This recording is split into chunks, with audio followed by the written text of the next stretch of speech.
Welcome back to another episode of Weebology. Thank you, everyone, for coming back to class. I am Ricky. And I am Professor Ethan. Whoa, dropping monikers and titles and such. How you doing Captain today? Professor Ethan to you. That's Dr. Professor Mr. Ricky to you, Yeah. Esquire. Fun fact, I'm also a expert at weeb law.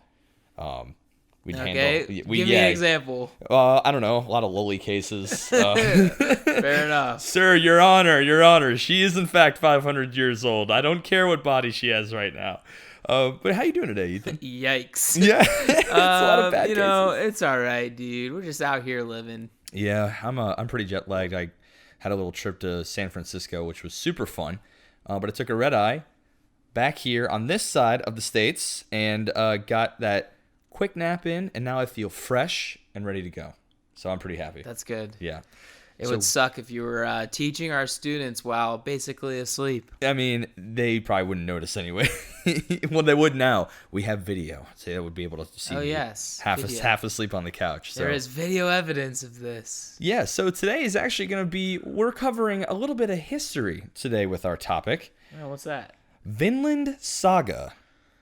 One of, if not the frontrunner, in my opinion, for anime of the year.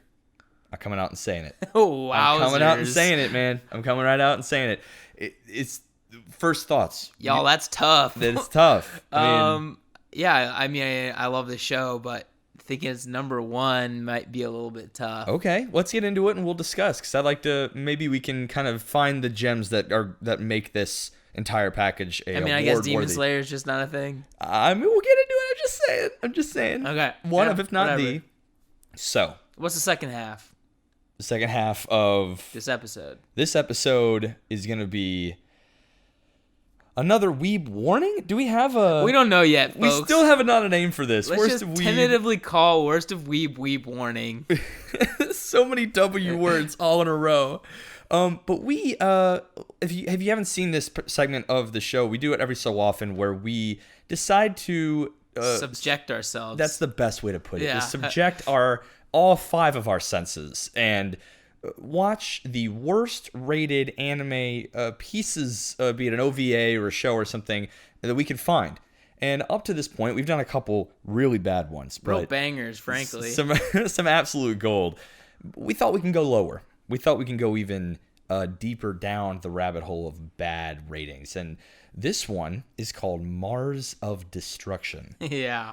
And, yeah. Ethan, do you want to know? I think I told you earlier. I don't know if you remember it. Do you know what the rating is on my anime list? I think it's like a 2.34. 2.34 out of 10. It is the worst one that I could possibly find. But we will get into it and give you the full rundown of this 19-minute and change atrocity to the eyes, ears, and frankly mouth. There's an awful taste in my mouth after that. It was pretty bad. But first, I wanted to do a couple shout-outs. We got shout-outs? And some newsy. Okay, let's hit it. So I'm going to start with the news because that's potentially more interesting to some people. All right, let's go. So, as we talked about in last episode that just aired, as we are now recording, which was the Trigun episode, we had one of the most prolific English dubbed voice actors of all time, Johnny Young Bosch. Johnny Young Bosch. He is the voice of Vash as well as the Black Power Ranger and Ichigo. Kurosaki. Yeah. And he is doing a campaign at the moment to try to get the 100-year, 1,000-year Blood War arc, my bad, everyone, animated and create that as an anime series. And he's going so far as to actually voicing Ichigo in fan-made adaptations of the 1,000-year Blood War Now arc. That detail, I don't know if you told me or I forgot, but that impresses me the most. So I forgot. So that fact alone, it just goes above and beyond campaigning and kickstarting. That is, I want to get involved in this franchise again. Right. And frankly, I think the 1,000-year Blood War arc much really loved and neglected. Yes, it baffles the mind that it kind of was swept over a little bit, and maybe just funding or the studios just stopped doing it after the Fullbring arc, which was very sad for me to see that, because then I went on and read the manga because I wanted to see where the story would end up, and my goodness, some beautiful animation can come out of that story. Yeah, I mean, you get like basically 75% of the Bleach story, and then it just goes blank in terms of anime to watch. And I mean, you just never get to really experience the full glory of like a lot of captains, bankais, a lot of like, I mean, all those freaking Quincy's are sick too. It like really, honestly, and that whole arc too really kind of dives into the history of the Soul Society even further than a lot of any other animated arcs did, because this war, as the title of the arc would suggest, it is a 1,000-year blood war that has been raging between the Quincy's and the Shinigami for, as long as the story's been even told. They've been hinting that these two organizations or these two types of folk have been warring. So that would have fleshed it out beautifully, and gotta say it does. How it would translate to anime, that is yet to be seen, but I would like to see it, frankly. Yeah, I mean, give us the choice to love it or hate it, yes, right, folks? But we have to see it to believe it. So yeah. I'm hype. I'm hype with the fact that someone is making a stride to try to finish out essentially one of the big three. Who was the studio for that, though? That is a really good question. The studio that put on Bleach in the first place? Yeah. That's something that probably should look that up. That's a smart one to look up. So what else you got in terms of shoutouts? Yeah, so folks, we get some pretty interesting granular data from our podcast host, Buzzsprout. And I just want to shout out a few regions of the globe that we are international superstars in. Did you say globe, Ethan? Yes, folks. We're going around the world in 80 episodes? Sure. We're not even a fourth of the way there. And we're already hitting countries. Yeah. Multiple. So I would like to say a brief hello/thank you to England. Hello. Thank you for listening to our Australia. podcast. Oh, awesome. We're going everywhere. Yeah. It's awesome. India. India's a big one that I can see. And we're trying to weed out the VPNs. A lot of our friends and the people that we have been advertising this show to use VPNs, but some of them just don't add up. Yeah. Some of them just can't be. Ireland. I actually didn't even know about that one. And all over the U.S. All over the U.S. Thank you guys so much for watching, and you love to see it, Rick. You love to see it. Love to see it. And go hopefully wide. y'all love to hear it. It seems like you guys love to hear it, and now we have stuff to watch as well. So thank you for being listeners and continuing to come to class, because without a class, we really wouldn't be much professors, would we? So that's true. So yeah. And without further ado, let's talk about Vinland Saga, boys. God, this and girls. This show is great, and because it's carrying on what I'm seeing is a weird but welcomed tradition now in modern seasonal anime, where they seem to latch on to some kind of educational aspect. Which they're trying to teach the masses, just like the boys. Yes, so we have the dumbbell. How heavy are your dumbbells that you lift? They go into fitness sciences. Dr. Stone goes into chemistry and biology. But Vinland Saga is a bisection of a period in history, and it's not just 1700s, 1800s. We're going way back. We're going way back to the turn of the millennia. So, the Vikings time. The Vikings. So, give us a little background. What kind of world do we get dropped into? Oh my god, I was not prepared for this. I can do it. Oh my god. Guys, I'm shaking in my boots. Quaking. No, so when you start off, first of all, spoiler central. I think we have to This is something we're doing now. I'll try to chill out, but there is going to be one thing we do have to bring up that is a early spoiler. So if you are looking to watch it, at the time of this recording, 11 episodes are out. So there'll be spoilers potentially up to episode 11. Everything else thereafter will be 100% fresh. We haven't seen it. We will not be touching on it, but you will get some spoilers. So if you want to go watch it and come back, or you just want to hear our thoughts and then go watch it, take it either way. I'm good with that. Are you good with that? Are you good with them jumping off and then coming back on, or? Yeah, I'm not super good with that, folks. I want you to stay on. Attendance is mandatory. Yeah, in this class. So I don't know how to do it in a beneficial way to y'all, because I think we could probably go up to a big pivotal moment and say, hey. So hopefully we've whetted your beak, and now it's time for you to go watch up to episode 3. Yeah. And then you can continue listening, right? Yeah, I would say episode 4 in this show, because I think the first 3, and then the moment we are kind of alluding to happens in 4. I thought it was 3, but I could be wrong. It's somewhere in that range. So anywho, folks, so this is a story about Vikings. The classics. Yeah, so it starts off with a Viking hero named Thor's. What a and he's badass a dude. complete thug. He is. So there's a naval battle going on, and he's jumping between ships and taking on entire ships of men. Like literally by himself. His right hand man almost in this particular siege or campaign or however you want to say it is twice his size, an actual bear of a man, which we'll get to later in this episode. But this Thor's fella goes and turns to him and says, "Hey, watch this ship." Okay, what are you about to go do? I'm about to go take out as many people as I humanly can. And he does. He is bounding between boats, and an entire fleet is at the mercy of this Thor's guy. So what I really love about the aesthetic of having a history based but still mythological fantasy in some ways, right, is that's how it was for Vikings. They build up these people as their mythos, right, as Sigurd killed a dragon by stabbing him in the eye or something. And that's just from an oral tradition that's right. going to be expounded on. That's really how low level deities are made at that point. And this is where anime shines. It really does. I mean, it's taking a culture, a history, an actual geographical location, and wraps it up in a package that the medium of anime can really show in beautiful fashion.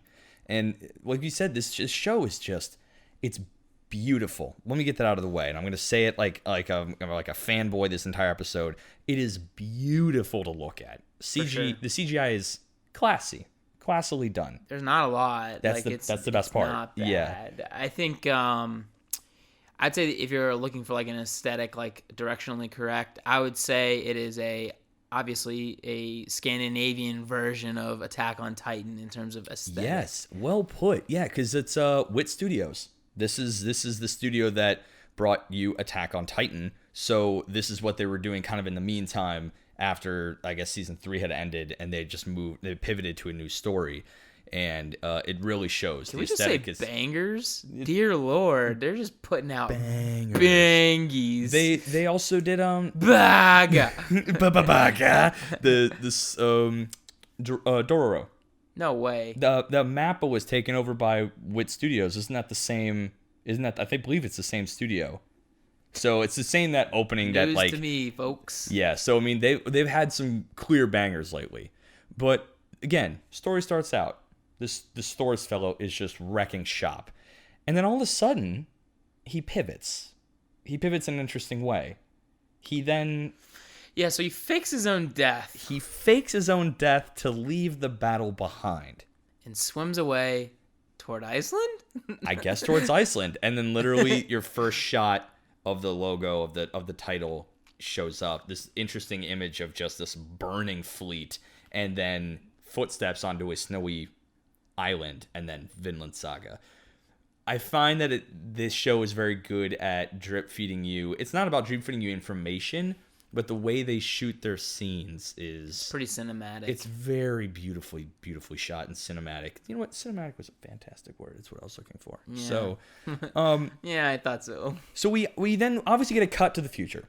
We're cut to the same, I'm assuming, same snowy island, and we meet a larger cast of people, and our boy, the main character of this story, Thorfinn.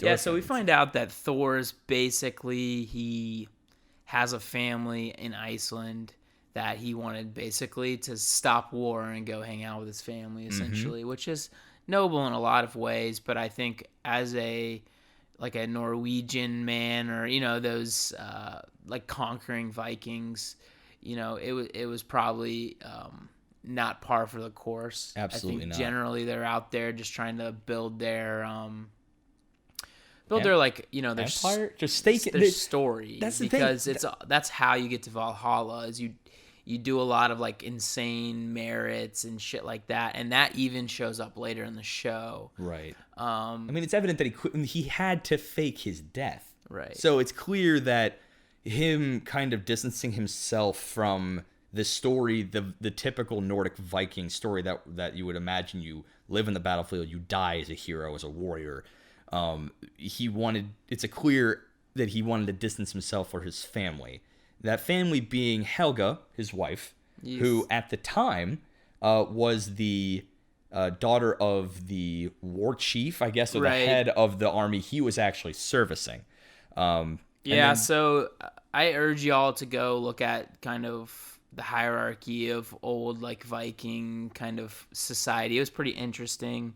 It's basically like a monarchical system in a lot of ways, depending on the different countries. There's kings, like in this, there's King Sewin, which I believe is actually her dad. Yes. So he was actually a king. He wasn't just a war chieftain. Gotcha. So there is sort of a distinction to be made.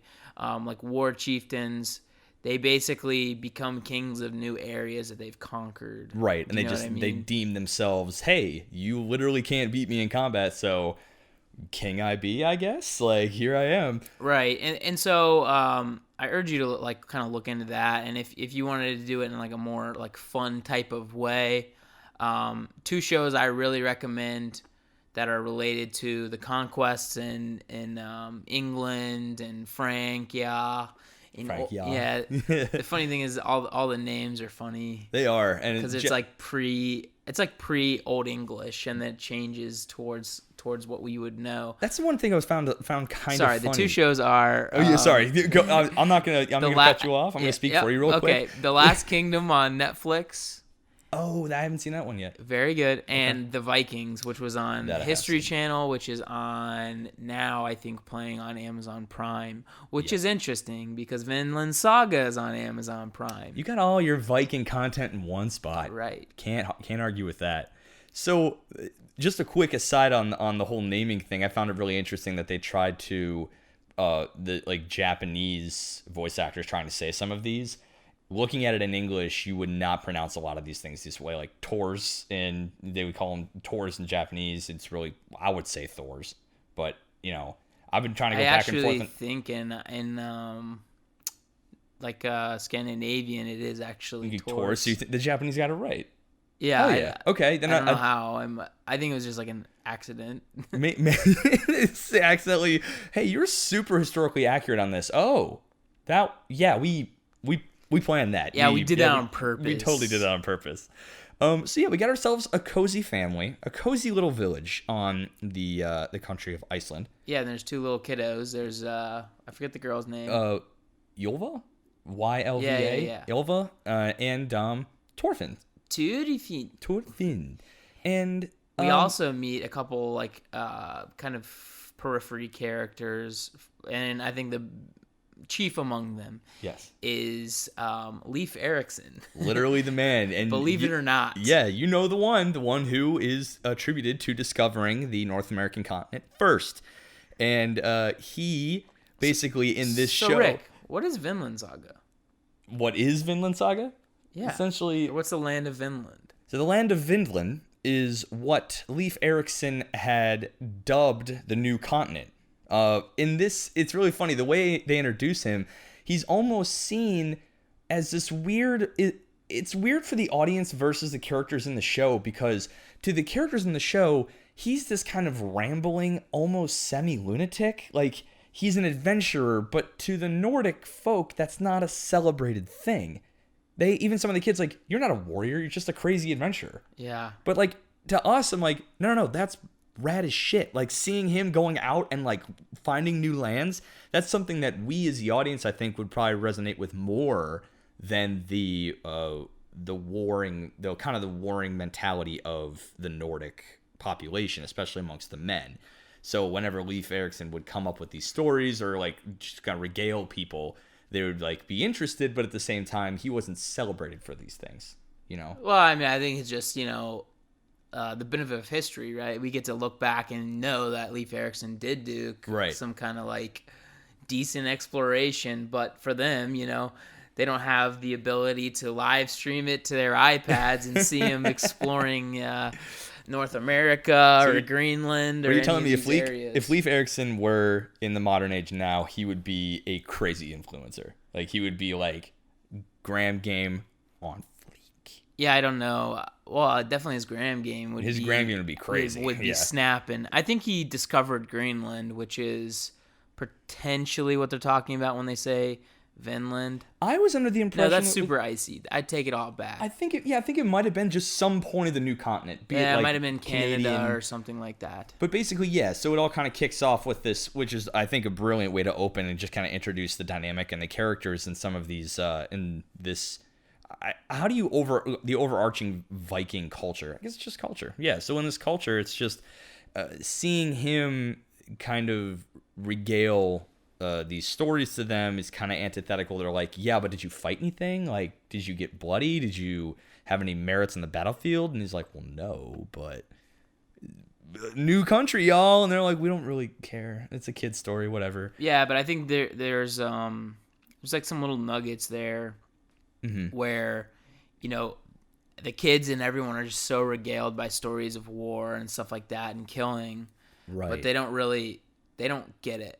Yeah. Like killing somebody takes a part of you, right? Yeah. Or it takes you shutting down your like emotions and stuff like that. Thor's is very clear about that to all the kids in the village, to his own son and things like that. He's just very, very he's trying to impart some like knowledge to them. It's like killing is not fun. It's not a game. It's not anything like that. And it's pretty interesting as like he used to be the head of King Sewin's like essentially. What do they call him? As like an army or yeah, but they had a really interesting name. Yeah, I wouldn't even say fleet, but you're right. They had like a very specific. Basically, he had an army that was specifically named like something the Joms like Vikings. Joms Vikings. Joms Vikings, and so basically, Thor's was so renowned that he had a nickname. He was the Troll of Jorm. Yeah. The troll of the Joms Vikings.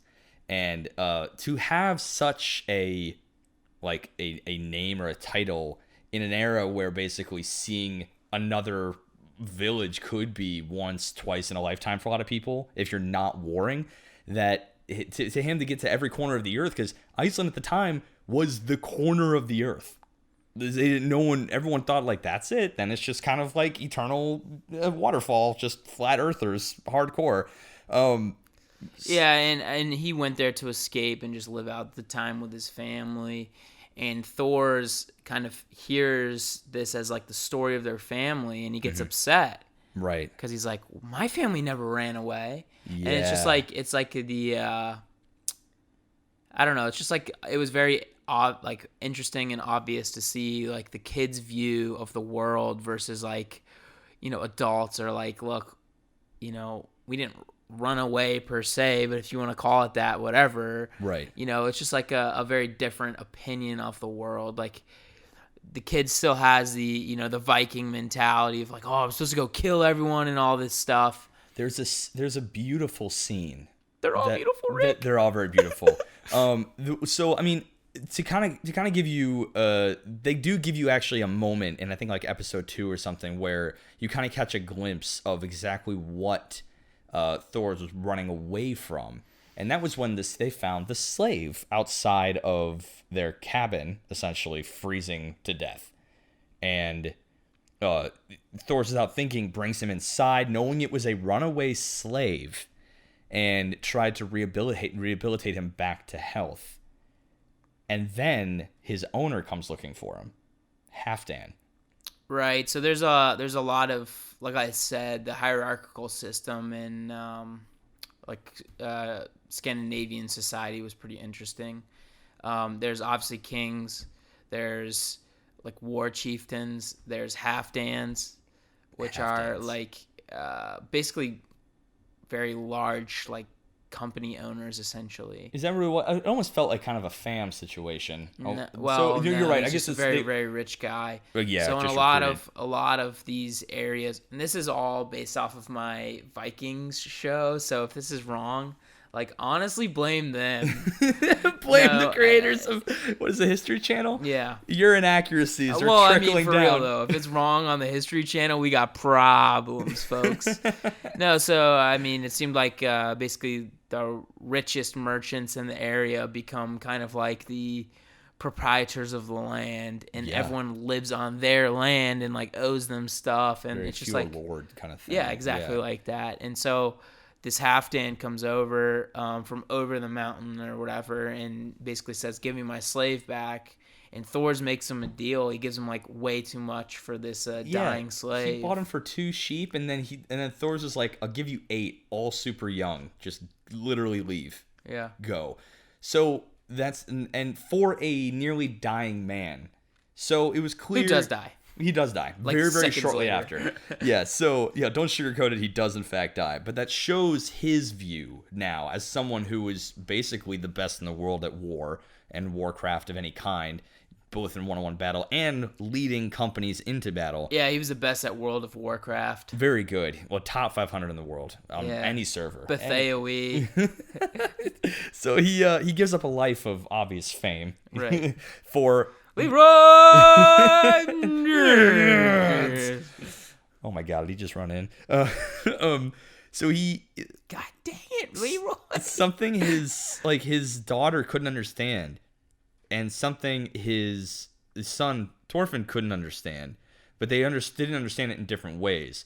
Where she was like, "You literally paid quadruple for a dying man." And she was in tears at his death over the loss of sheep. Yeah. So not over the man, but then that's when he asked him, like, did we really run away?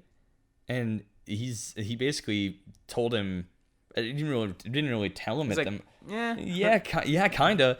And that was that's so distant to what he is. Thorfinn basically grew up on understanding you never run from a fight. You are a warrior. That is how you get into Valhalla. To deny your duty as a warrior is to deny yourself, essentially, the afterlife everyone talks about. So that's huge.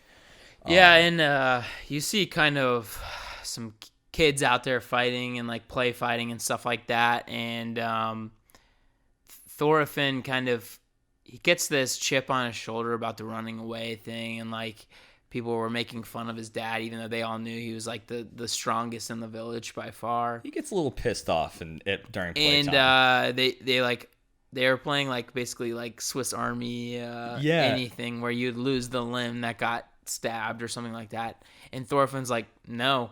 Literally, no, I'm not gonna do that. You didn't hurt me. And then so he smacks the kid in the arm and breaks his arm with his sword, which is also insane. Yeah, because that's a huge swing. Wooden sword. Sorry. Yeah, these are all like play weapons. Right. I didn't want anyone to think that he was like just going in on a little kid with a freaking sword.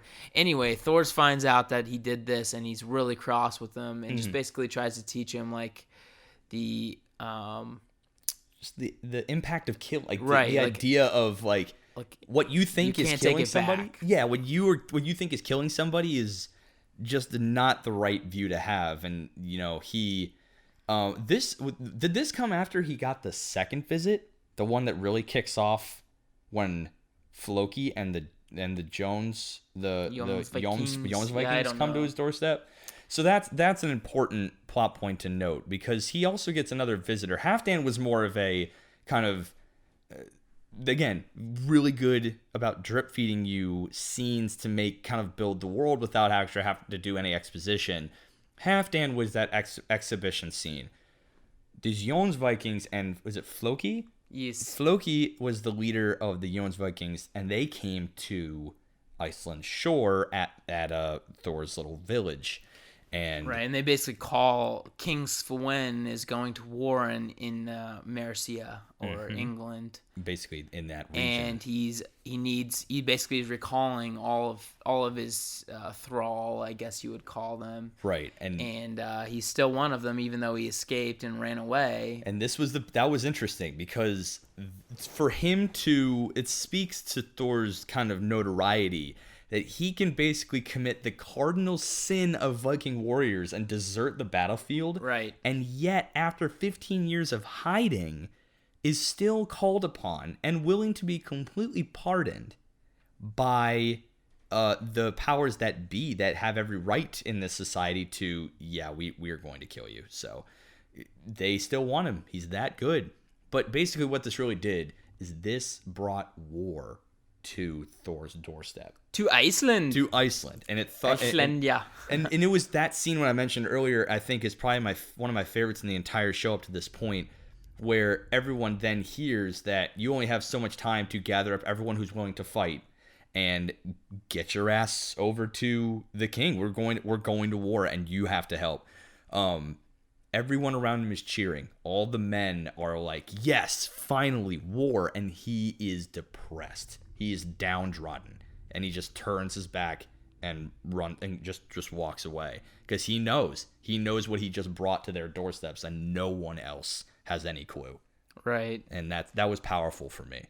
Yeah, totally. I think things like that are the fact that animation can make you feel things is like really interesting. It really did. I mean, it's all because you're putting yourself in Thor's shoes. You're like, I mean, we've all watched war movies and stuff like that, so we know it's like people, they have a glorified opinion of war in a lot of ways, and it's just, all the people that have been through war in any real capacity always say, like, war is hell. And you would never want to wish that right? on anybody, yeah. And yet everyone around him is cheering for it. They're excited. They're thirsty to go to war. Right. That was such a good scene. So basically, what we have now is we're only like 2.5 episodes in. This is dense, but I mean, so it's a meaty little thing. But these first couple episodes are very, very well. They're very dense, admittedly, but it never felt heavy. Like I never felt like I was being bombarded with more information than I could handle in the moment. Did you ever feel? I never felt like I got lost or anything like that. Well, I mean, I had a fairly decent knowledge of Viking society already. I think if you didn't have any clue, it would be super dense. I can see that. I mean, so to me, I loved it. I mean, it was slow, like admittedly, but that was the point. Right. The point is, he escaped the life of insane, danger and war. Right. And now the boy has to go back to war. And boy, does he not want to. So basically, then we have the scene where they're about to shove off. They're about to go.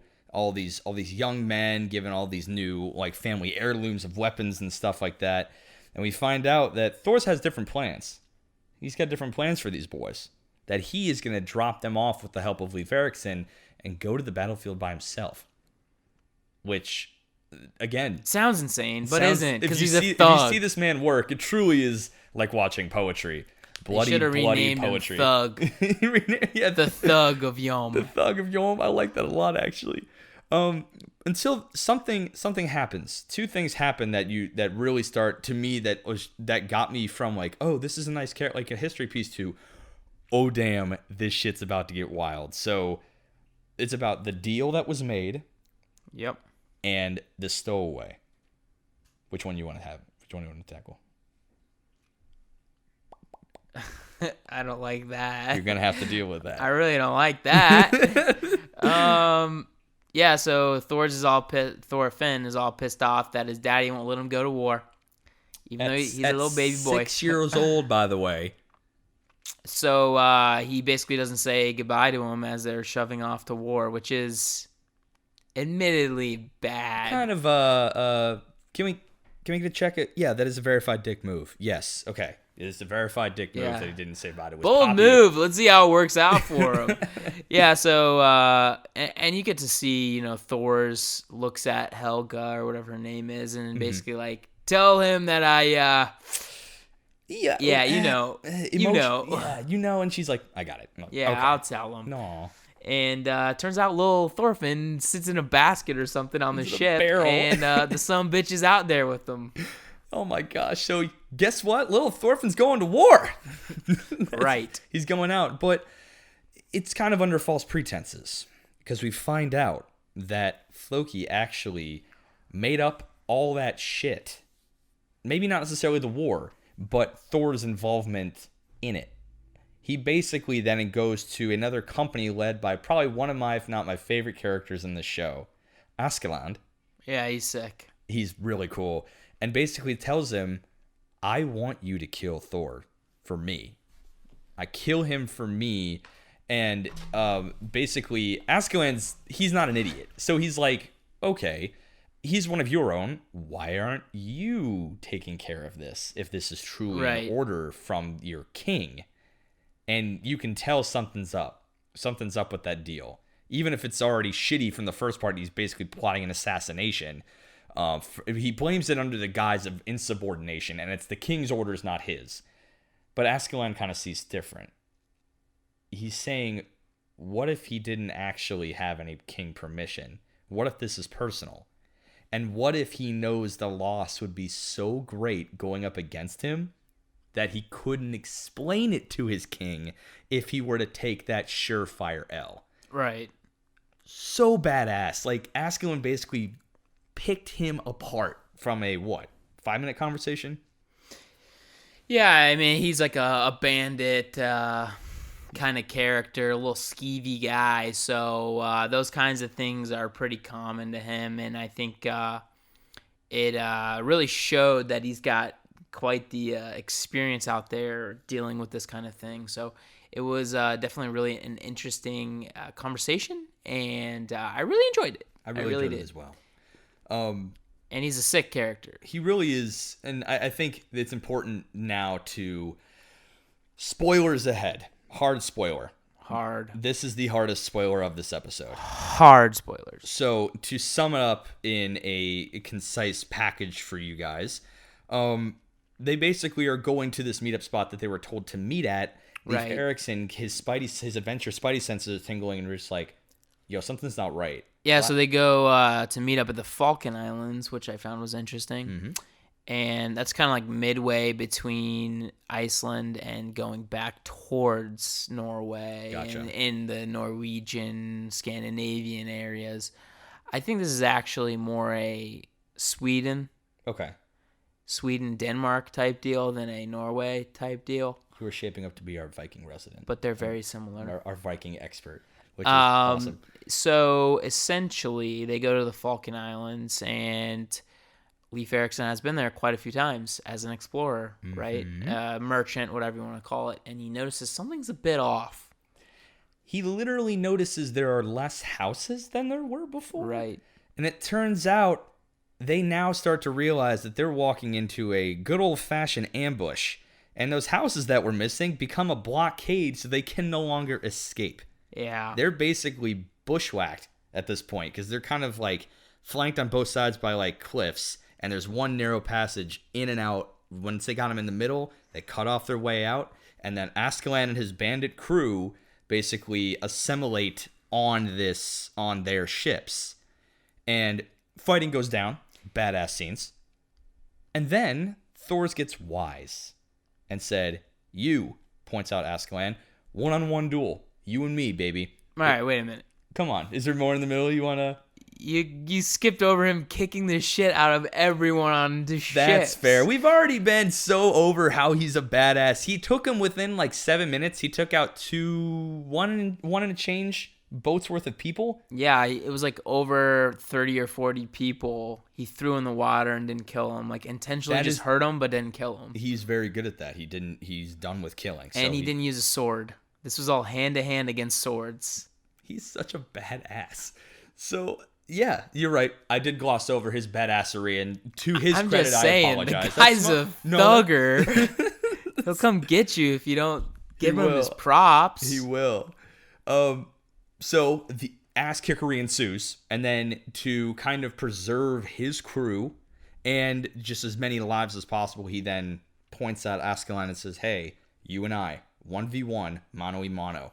I win, you get the fuck out. Yeah, he says 1v1 interventions on Rust. He said, yeah, that's it. Like, no respawn. GG, no re if one of us gets killed. So, yeah. And Ascalon. No radar, okay? No radar, dude. Don't look. Dude, stop radaring. Quit screen looking. So, the fight ensues.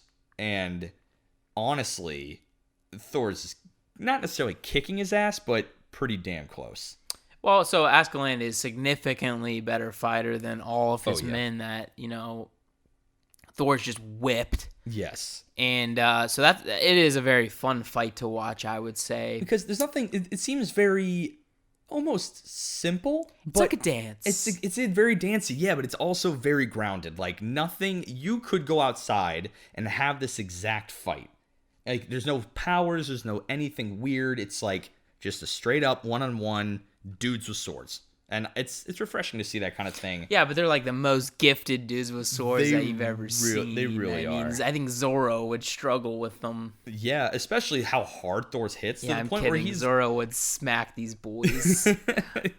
But yeah, I mean, in terms of like a real world aesthetic or like bringing it back to the real world, these guys would smack anybody. It would be destructive. Well, not even a chance. So how's this duel play out, Ethan? Yeah, Thor whips his damn ass. And basically says, tell me I won. Tell me I won and get the hell out of here. And Ascalon's like, no, boys. He's like, turns out I'm a bad guy. I'm a pretty bad dude, And he basically captures Thorfinn as a hostage with his other men, Bjorn. Yes, Bjorn does that. His right-hand man. And basically captures him with a knife at neck. And then Thorfinn is forced to watch Thor's get... Oh, spoilers. Spoilers. If you really care about spoilers, please watch up to episode 4 and then return and we'll go. Yep. Cool. And... yeah, his dad gets absolutely skewered by archers, like 10,000 of arrows. them. And while he's still a badass, he tidies up all his business as well. He gets shot 15 times, still on his feet, and then says, I still won, get the fuck out. And Ascalon's like, you know what? Yeah, we'll do that. But basically, he then tells Leif Erikson to go, you need to get these guys out of here. And then he says goodbye to his son. And this is, in my opinion, where it goes from this kind of this prologue moment, like this prologue section, to the real shonen-esque part of the show. Because yeah, totally. Can't imagine that Thorfinn's too happy about this, right, Ethan? Yeah, he's turns out he's kind of chill with it. Oh yeah, he's really chill. Yeah, he was like, yeah, whatever. That guy was kind of a D. He's kind of a D-bag. He was going to let me fight. No, so honor's a big deal. Yes. In Scandinavian society. Mm-hmm. And the way old Thorfinn took it was not too... not great. Not above board, the way this all went down. So he gets pretty pissed off and wants to kill the shit out of Ascalon. But not in just any way. He wants to beat him in a one-on-one duel, just like his old pops did. Thorfinn, son of Thor, challenge you to a duel. Give it to me, daddy. New daddy. And then they rip Beyblades. They rip Beyblades on the deck. Let it rip. Yeah. No, so it's kind of funny. They let him leave because they did respect Thor's in the end. Mm-hmm. Or let Leif Erikson and the boys leave. And our little favorite stowaway decides to stow away on his father's ship. He went for take 2 on the stowaway game, and now unfortunately, Ascalon's team decides to take the ship as like booty of war. You know what I mean? So basically, he's now a captor. He's now captive on his own ship. On his own ship, being taken by the man who killed his father extremely dishonorably. Yes. And then not to get into too much of the detail in the rest of the show, but then he basically is swearing revenge and getting no help of survival from Ascalon's crew initially. It is a 6-year-old boy having to fend for himself. It's literally felt do or die, which I loved every second of that beginning of a typical shonen arc of character progression, is that it isn't like, oh, you get to go to school with brand new powers, or oh, you have the special thing inside of you. Nope. Best thing he's got is his dad's a badass. That's really... Well, so he's out in the woods with his family heirloom knife, which is the only thing, at his size and age that he can really do anything with. Mm-hmm. And he has to learn how to hunt. He has to learn how to, like, swing a sword/knife thing. And he has to learn how to, basically carry himself and, become a badass, essentially. Right. But Askeland and his crew stay... probably, I think it was like over the winter at an area. Mm-hmm. And they just pillage where they can around there. Yeah. And Thorfinn, ends up basically surviving the whole winter, and they're surprised, and they're like, hey kid, come with me if you want a chance of killing him, or killing me. So they basically duel. He gets his ass absolutely handed to him, which, yes. What is he, 10 maybe? 7 at this point, maybe? Yeah. Maybe because... Oh, yeah, 7. Yeah, he's really, really, really, really young. Let it be known. So as he starts to roll with Askeland's crew, he keeps... Basically, Askeland tells him, okay, fine. Warriors get what they want. So become a warrior. Become an asset on the battlefield. And as you do things on the battlefield, I will give you the opportunity... to take me out. Take me out.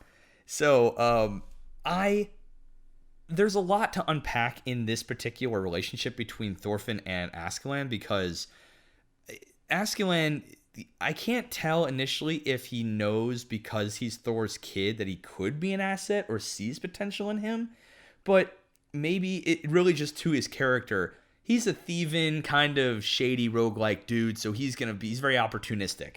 So he's like, oh, I see that I can get you to do things by offering you a chance at my head.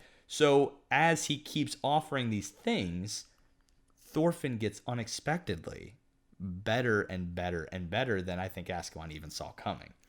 Yeah, so Thorfinn just becomes a massive badass freaking assassin dude, climbing over walls. Very Arya from Game of Thrones. Stabbing necks. Yes. Very definitely better than her. Are you kidding me? Oh, and I'm just saying in the same camp, in the type of character. But I think he does so well because in a world of big dicks swinging axes and massive swords and the size equals power, he is utilizing small stature and speed, which is something that I don't think any other character in the show relies on as heavy as he does. So he's like... Well, he's also still 15-ish, so... like, right. He's potentially he's going to be huge. Right. Like, he's a Viking. And he's he's the Troll Junior, so he's... Can I just say, first of all, love the show, love everything we're talking about. Yes. One problem. Hit me. Thor's is the grandson of the king. Thorfinn, my bad. Yeah. So what the fudge? Interesting. Why has that not been brought up a single time? Maybe it's just, do you think that kind of lineage matters? Yes. Well, as far as we know, basically, remember the guy who came in, and the tyrannical dude in Norway just kind of came in and said, hey, I'm king of Norway now. Ha. Is it more power-based? Is it really family-based at that point? No, it's totally family-based. Then you have a good point then. What the hell? He's basically royalty. So the Canute guy they keep talking about? Yeah, Prince Canute, yeah. Yeah, that's Sewin's son, which is her brother. Oh, snap. Well, anyway, there's a lot of Canutes that are a big deal in like real history. Right. I actually looked up Prince Canute was a real human being. A lot of these people were real people. Right. Exaggerated maybe, but some not so much. In Askeland's, adventures, basically he later in the story as we know it now, he is siding with the Danish to take land. The Danes. From the Danes. The Danes are going to Mercia to take over England. He's taking over some English land as much as possible for the Danish in hopes that they will make their mark. In their struggles and their skirmishes, they try to attack London. And my favorite character, even more than Askeland, is there. Thorkel. Yeah, he's the man. Thorkel is the beastly dude from earlier that was with Thor's in the initial opening scene battle. This guy could throw an axe through 5 bodies and a ship mast. This is how big this guy is. Yeah, he's a big boy. And it's funny because he's based on a real documented Thorkel in real life who was noticed, like, he's notably huge. Like, he was probably not as big as he is in the show, but he definitely was. He's a real big boy. He's a real big boy. And he demonstrates the idea of Nordic valor better than anyone because Askeladd says, hey, Thorfinn, go and take his head and you can fight me again. And he says, say no more, fam. And he jumps onto the London Bridge. Sure, dog, whatever. Yeah, jumps on the London Bridge and is the only guy to give Thorkill a run for their money at all. At all. He takes his damn fingers. He actually managed to slice his hand in twain a bit. Right, so it's pretty it's a interesting kind of connection. I don't know. Yeah. How to explain it, but like warrior respect warrior type deal. That is something that was really, really cool. Real respect real, man. Real game respect game, baby. He basically gives him not one, but a couple, you know what, you win this round because I respect you as a warrior. But I honestly believe he's like, that... come and kill me later. You can kill me later, boy. We had fun, baby. Yeah, he's just like basically a bonkers, massive, like, he's a berserker. warmonger. Yeah, and he loves every second of war, and we learn even after that first skirmish with Thorkill that Thorfinn is basically, that guy's a lunatic. Why would anyone like doing this? And that, to me, speaks volumes about this show and the path that Thorfinn is on. Because at the end of the day, his story is a tragedy. It is really sad to see this kid forced into a world that his dad warned him so much to not get involved in and excelling at it against his own wishes. Yeah, I think you do end up seeing, though, that he does start feeling that. And, you know, because I think some of Askeladd's crew, or even it might be Thorkill that's all happy about killing, and he just stares at him like pissed off, and he's like, why would you ever enjoy doing this? This isn't fun. I'm not doing this for fun. I'm doing this because I hate you. Revenge. Yes. So revenge. I just think the show does revenge in probably the most palatable. Yeah, it's palatable. It's humanizing too, because you can see it's such a painful journey for Thorfinn. As badass as he is, he doesn't even want any of this. He really, really doesn't. And there are moments where he's reminded that, you know, once he kind of snaps out of that tunnel vision of revenge and hatred, he sees there's like that family that took him in and hit him for a little bit. And he even told him to run because what he was actually doing in the village that family took him in when he was badly hurt was signaling for the rest of Askeladd's crew to come pillage it. Yeah, to come in and just go ham. So it's weird because he almost feels bound by his obligation of revenge. Well, but I remember he's a young kid that left his older sister and his mother at home, and he probably misses them. Yeah, and that is very true. I think it's starting to get cloudy for him too. I think there's times where he probably forgets he has a family back home. Yeah, he hasn't mentioned it really at all, so it's pretty... He does dream about them a little bit. I don't recall that, but fair enough. Yeah. And there's this new kind of character that super fine slave girl or whatever. Oh, who's super fine slave girl? Yeah. The one that always getting beat down by Ragnar? Is that the one who owns her? I don't know. What's his face's cousin? Oh. Or uncle. Yes. Askeladd's uncle owns this like previously noble girl who is now a slave. Yes, I forgot what her name was. And they're connecting on like a level of basically like not enjoying war, and like she's a product of war on the other side. He's a killer. That's right. That interaction they had on the boat. Right. Yeah, that was pretty cool because he's basically so warrior oriented that he then kind of, her conversation's like, yeah, but it's people like you that I'm here right now. So where can I go? And he tells her about Vinland. And then the through line of Vinland continues on. Yes, it does. So we really talked about this like a lot. Like that was a solid 50 minutes, I think. And love the show. Highly recommend. 9.7 out of 10 for season 1. I was going to give it, so far 9.5. There really isn't anything I can see wrong with how this is going down.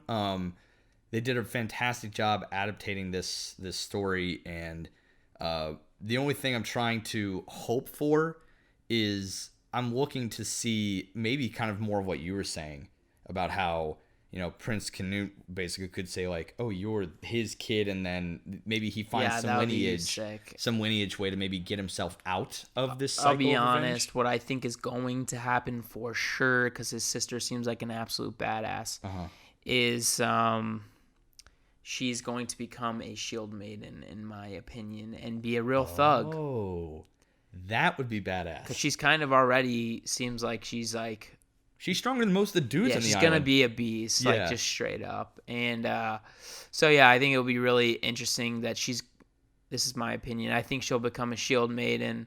I think at some point Thorfinn will be fighting the Vikings. I'm not sure how it's gonna happen, but he's gonna run into his sister, and it's gonna be like, oh shiz, what's up? Oh shit. Yeah, imagine seeing him imagine on the battlefield that they have to face each other, and then it all snaps for both of them. Like, wait a second, you're my little bruh. You're like my big sis, gal, brah. Yeah. So, yeah, there's a lot of ways the story could be taken, and I'm really excited to see how it is, because there's now politics in play. Allegiances are starting to be formed. Last final thought. I added this to the list of anime to give to newcomers. Yeah, for sure. This has a very if you ever even if you can get past the 3 episodes though. Yes, if you ever liked Game of Thrones, even just a little bit, this has that energy through and through, and it hits all of our marks for a good beginner intro to anime. It's got a kind of a European historical setting. It's got a grounded story, very, very human tales being told here. It's beautiful. It's very beautiful to look at, and I imagine the dub is going to be pretty dope. Are you watching it subbed right now? There's only a sub. So at some point there's going to be a dub, and I bet that's going to be sweet. Yeah, I bet it's going to slap. It's going to slap or slash, as Vikings tend to do. Yeah, so Rick, should we do the next section here? Because this has already been 59 minutes. You want to keep a tease from the next time? I'd be down for that. All right, folks. I think we might have to do that. Sorry. No, that's the thing. Sneak peek for next week. Finally doing sneak peeks again. We'll be going into the most loathed piece of anime content by basically most standards. A large freaking margin from what we hear. And we'll have another fresh topic as well. Topic as well next week. We'll do a twofer because y'all we teased you so much. We'll give you a twofer next week. Flurga Gurga. I'm from Iceland. Yes. But yeah, so thank you so much for listening. I mean, Vinland Saga, I know I said at the beginning it's anime of the year caliber, and you guys go watch it and comment on our Apple podcast and say, was I correct in saying it could be, or am I just full of shit and maybe it's good, not great? Up to you to decide. Yeah, so please review our podcast on Apple, on like, Spotify? comment, and subscribe on YouTube. Yes. You can also listen to us on Spotify, Stitcher, Google Podcast, and many, many more. And we would like to thank DJ Quad for our theme song, Dreams. It really is super cool. At the beginning and end of every show that we have. And this is probably the first time we've mentioned it, but it's in all the show notes. So it's all the show notes. We're being good about that. Yeah, and we just animated a new sweet intro to that. And by that, he means he did that. It's pretty lit. So that'll be pretty cool. We're trying to up that visual game for you guys. Give you treats for the ears and the eyes. For sure, dude. But yeah. I think that's it. Hey, I'm Ricky. And I'm Ethan. And this has been Weebology. Gooses? Gooses and deuces and deuces. Gooses. Deuces. Bye.